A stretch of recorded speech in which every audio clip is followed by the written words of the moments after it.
So about 44 pounds of wax out so far, and close to 13, 14 gallons of honey. This all needs filtering again, get the bits of wax out. But now I'm throwing the bits of wax back in here to get remelted. And what I'm going to do is it's going to come out in big chunks. This is all dirty stuff that I want to clean up a little bit. So what I'm going to do now is separate it out by a different method.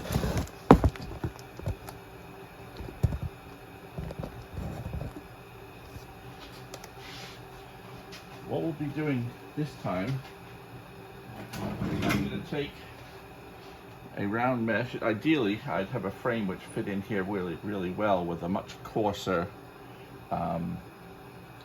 screen on it. But this screen will work nicely. It's dirty, but I'm going to get the clean stuff.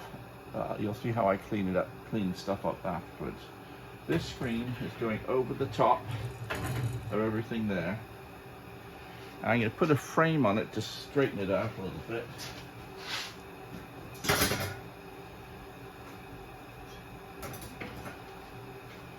So this will keep it relatively straight. This is thing from the extractor to hold for a 9-frame extractor to hold deep frames in place. So this is going across here, so I can put a weight over the top of it. And the weight I'm going to use is a fence post driver, which works quite nicely. Try and get that in the middle. My aim is to keep the weight in the center there and keep that screen holding 99% of stuff down. But that screen is going to, now I'm going to fill it up with water and heat it up to about 180, 190 degrees. That will liquefy all the wax, and the wax will percolate up and float on the surface. I'm giving up on saving any more honey from here, so that honey will get diluted and all the wax will float on the water, leaving the majority of the slum gum below the screen. But some will float to the top, so before I let everything settle, I'll use a sieve and sieve out all the slum gum, and then I'll turn the heat off, let it solidify, and we'll get a nice biscuit of wax at the top. So let's see how it happens.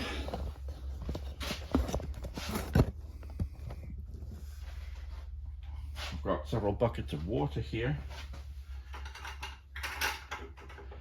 so they're just going in now.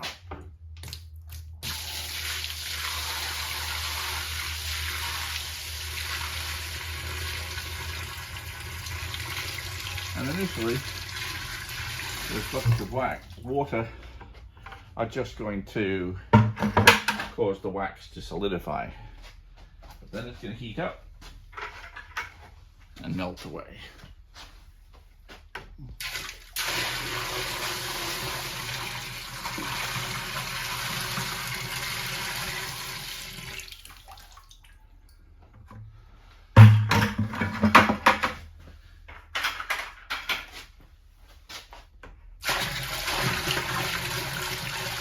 The more water we put in here, the more we dilute the dirt, and the greater the distance will be between the slum gum at the bottom and the wax on the top.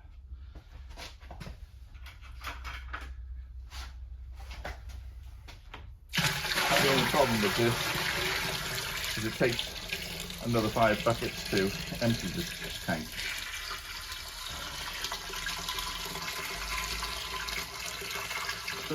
That's where I'll really need to be careful about splashing it all over the place.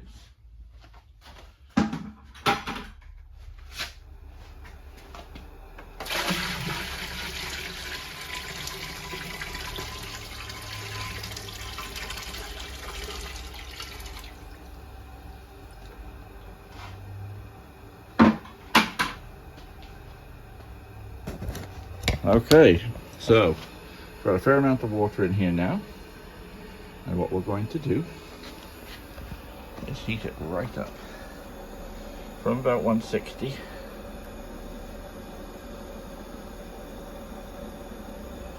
to about 190 or so. We'll put the lid on and we'll leave it for about a day. And that'll give the wax plenty of time to float to the surface.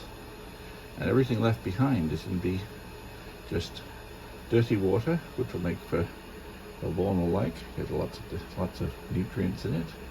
And then a load of slum gum, which will be remarkably clean. By clean, I mean wax-free.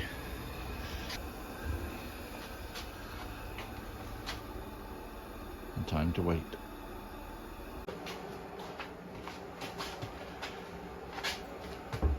Okay, so the wax is now, what was left, the wax, mostly slum gum and a bit of honey, has been diluted up to about here, and the water temperature turned up to about 190, and it's now 24 hours later. So I put a sieve over the top of it and weighted it down.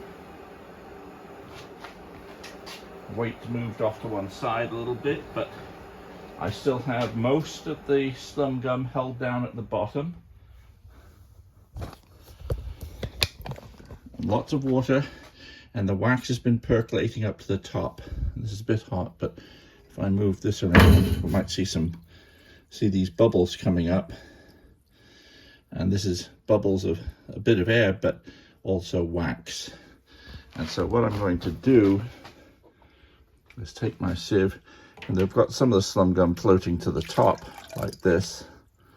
I'll take the opportunity to get most of this floating stuff out. All of this is wax here. There's enough wax here that there's probably roughly 1 inch. I'm going to guess at 1 inch of wax at the top here. Of course, you can't see it, you can see right through it.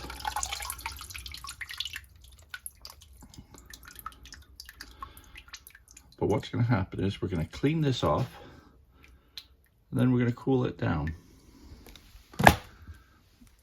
And when it cools, the wax will solidify. We'll just have a biscuit of wax floating on the surface here.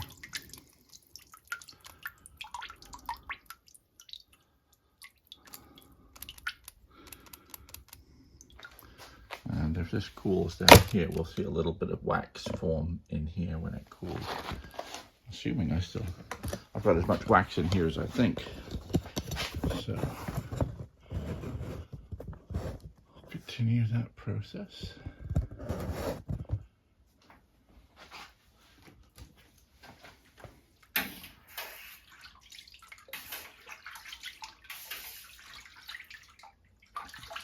There's a lot more slum in here, but it's all at the bottom, held underneath that grid. See, I'm getting very little now.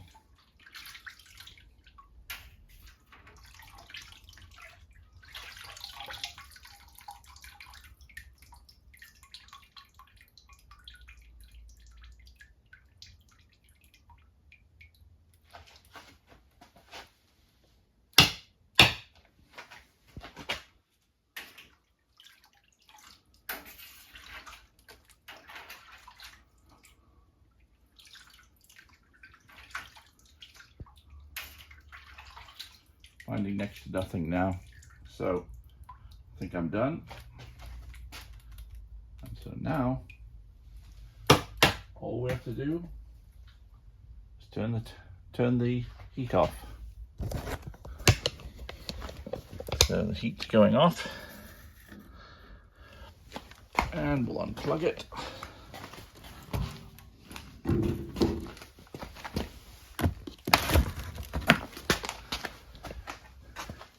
And I'll leave the top off in order to speed up the process. And possibly by this evening it'll be cool enough to take that wax off, but usually it takes about a day. There's a lot of heat to be lost in here. If this room was only 50 degrees, it would cool off fast. but it's about 70, and we're having a day that might even nudge 80 degrees here today. Our last fling with summer today. It's going to take a while to cool off, but I'll leave the lid off. It'll form wax on the top. Then I'll drain the water off tonight or tomorrow and take that biscuit of wax out. And finally, after a week of processing, or thereabouts, a little less than a week, it's 24 hours later. The temperature has cooled down to ambient. I had a fan on to cool it down some extra now. And what we have now is the wax that had floated to the top, solidified, sitting in the dirty water there. Currently it's attached to this pile driver as my weight. So I'll just pull that out. See how much wax we have. Oh, it's over an inch thick.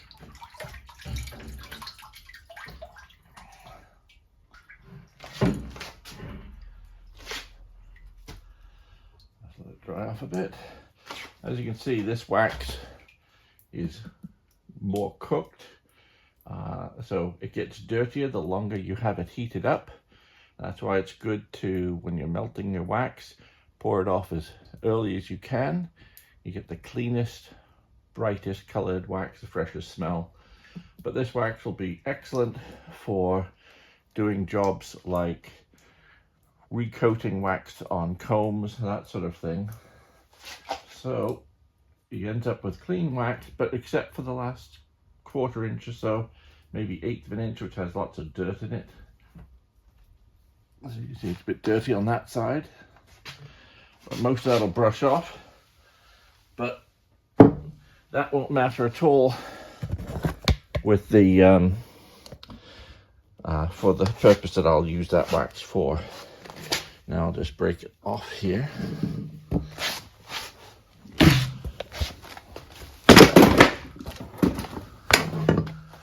I can weigh it, do it without hurting myself.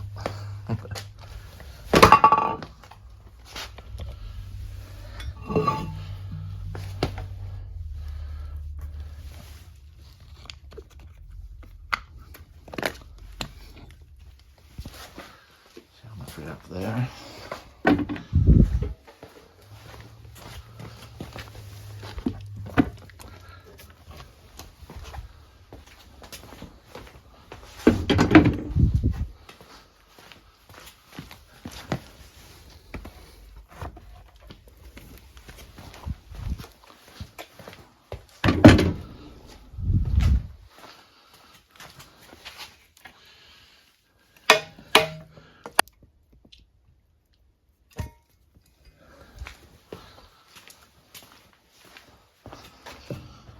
Okay, let's see, I guess it down at 10 to 12 pounds.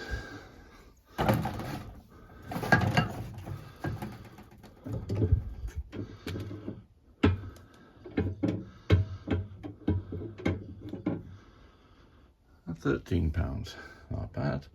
So 13 pounds there of dirty stuff. And of these, I've actually already sold 5 pounds of this stuff. Let's see what we got.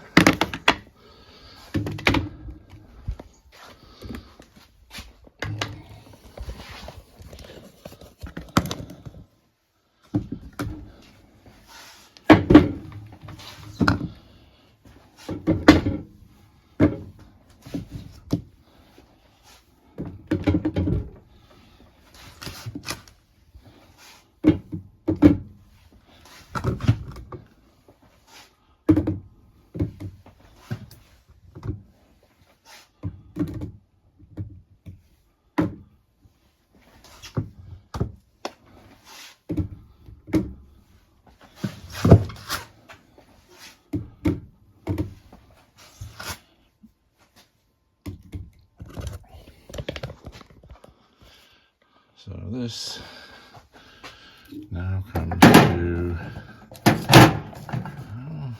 might be 40, no, it's not 40. I reckon I had 44 pounds before, I had an estimate.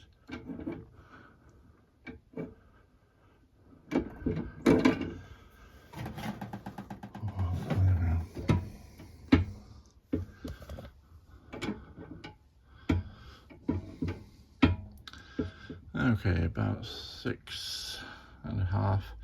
36.5 pounds plus 13, so not bad. 36.5. I sold 5, so I was at almost 42 pounds before of the bright clean wax from that lot, and 13 pounds of dirty wax.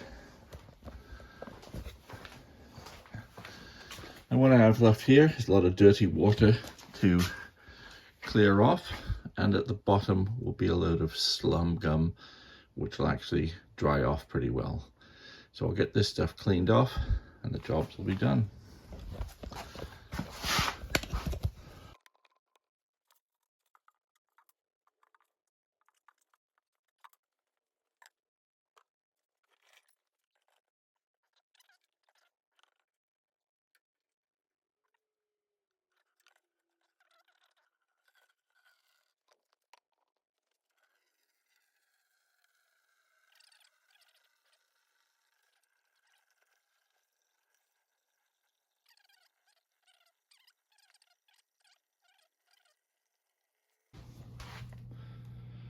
So now the water is drained out of the melter. We're just left with the sieve and the screen in there that I put in. Take that out.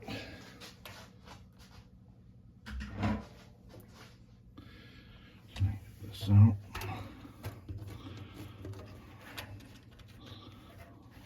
Be a bit tricky to